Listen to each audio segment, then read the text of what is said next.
မင်္ဂလာပါခင်ဗျတားတော့ကျက်စင်မွေးမှာခင်ဗျတားတော့တာချီလို့လဲခေါ်လို့ရပါခင်ဗျကဲတားကျတော့တာချီလိုက်ကပါခင်ဗျတားကရန်ပူကျောင်းရဲ့အတုံး25နဲ့အတုံး26ကျောင်းသားတယောက်ဖြစ်ပါခင်ဗျဒီနေ့တားဒီကင်မရာရှေ့မှာဖြစ်နေရတဲ့အကြောင်းရင်းကျတော့တားရန်ပူကျောင်းရဲ့အကြောင်းကိုမြင့်နှစ်ပိုင်းအတွင်းမှာ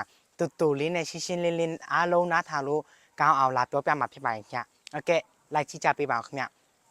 ကဲလူတိုင်းသိထားတဲ့အတိုင်းရန်ပူကျောင်းက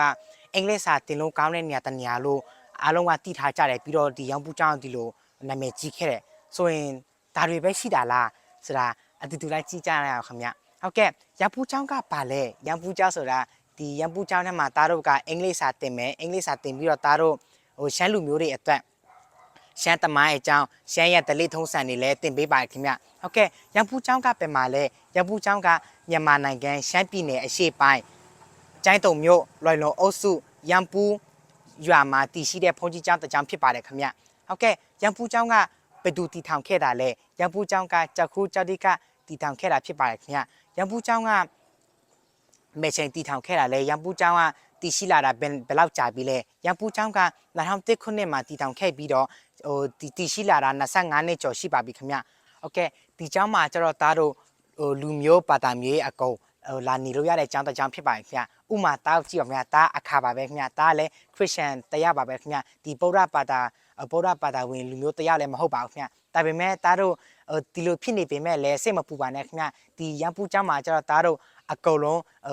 လူမျိုးမရွေးဘာသာမျိုးဘယ်လိုပဲဖြစ်နေပါစေတားတို့ကျွန်တော်တို့ဘလို့လူမျိုးပဲဖြစ်နေပါစေတားတို့အကုန်လုံးစူစီပြီးတော့အတူတူလာနေလို့ရတဲ့နေရာတနေရာလို့လည်းပြောလို့ရပါတယ်ခင်ဗျโอเคအခုသားကျတော့ဒီရန်ပူကျောင်းရဲ့နေ့စဉ်တနေ့လှုပ်ရှားမှုတွေကိုလာပြောပြမှာဖြစ်ပါတယ်ခင်ဗျသားတို့အကုန်လုံး9နာရီထပြီးတော့သားတို့စာပြန်နှွေးပါတယ်ခင်ဗျ6နာရီကြာရင်သားတို့အကုန်လုံးမနေ့စာစားပါတယ်ခင်ဗျ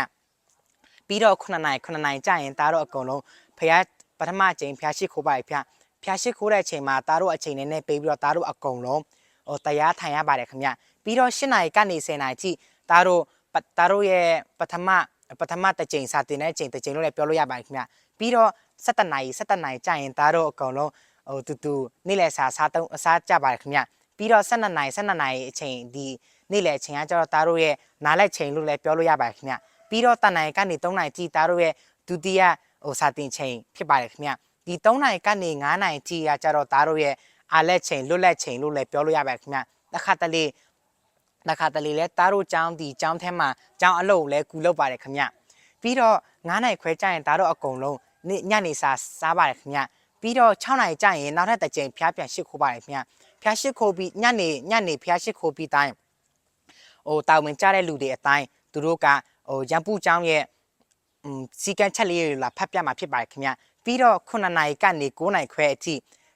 ကကြတော့သားတို့ရဲ့စာကြက်ချိန်စာနွေးချိန်ဖြစ်ပါတယ်ခင်ဗျ9နာရီနောက်ပိုင်းကျတော့သားတို့ရဲ့နားလက်ချိန်အိတ်ချိန်ဖြစ်ပါတယ်ခင်ဗျဟုတ်ကဲ့ဒီရန်ပူကျောင်းမှာကျတော့သားတို့ယောက်ျားလေးမိန်းကလေးကိုရင်မေတီလက်ရှင်မျိုးသားတို့အကုန်လုံးတူတနေရာထဲနေထိုင်တူနေထိုင်ကြတယ်သားတို့မိသားစုတစုလို့တူနေထိုင်ကြတယ်ပြီးတော့တခုလုပ်ပြီးဆိုရင်လည်းစီးလုံးညီညွတ်မှုနဲ့အတူပေါင်းစုပေါင်းပြီးတော့လုပ်ကြတယ်ဥပမာဆိုရင်ပေါ့နော်သားတို့တာဝန်ကြတဲ့အတိုင်းဟင်းချက်ရမယ်သမင်းစားပြီးမနဲ့စားပြီးရင်သားတို့ဒီเจ้าဘေးပတ်လဲမှာလဲရှင်းရမယ်ပေါ့နော်အဲ့လိုတာဝန်ကြတဲ့အတိုင်းသားတို့အကုန်လုံးတူစီးလုံးစုစီလုံးညွတ်မှုနဲ့တခုတူလောက်ကြရပေါ့โอเคဒီနေ့ဒါကတော့ရန်ပူကျောင်းရဲ့အကြောင်းရဲ့အတူကောက်ဖြစ်ပါခင်ဗျကဲဒါဒီနေ့ဒါတော့ဒီလောက်ပဲလာပြောပါဖြစ်ပါခင်ဗျကျေးဇူးများတင်ပါတယ်ဗျ